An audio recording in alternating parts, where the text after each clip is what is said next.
You know, most young real estate investors or real estate investors in general want to own the whole deal, but that mindset will be the single reason why you'll never achieve anything big.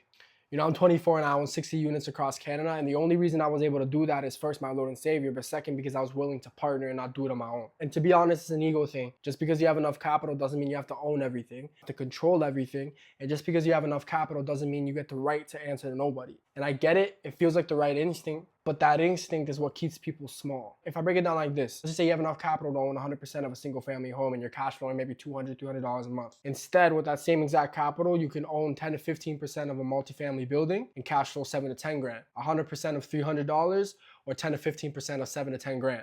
That math just makes more sense to me. And the reason I like partnering so much is because you can get creative with it. You don't have to have the capital, you can just bring the deal yourself. If you have the knowledge in the deal, you can just find the people with the money and then manage the deal yourself and take 30%, easy. Or if you do have the capital, you don't have to deploy it all. Deploy a bit of it and deploy a bit of it in another building. Deploy a bit of it in another project, and another project, and another building. And sooner or later, you have a real estate portfolio where you don't have to ever think about clocking into a 9 to 5 ever again. Partnering structure alone has allowed young people to get into real estate with no real generational wealth and with no substantial capital. And with that being said, in real estate or in investing in general, a small percentage of something big that actually matters, that makes a lot of money, is always better than 100% of something small and insignificant.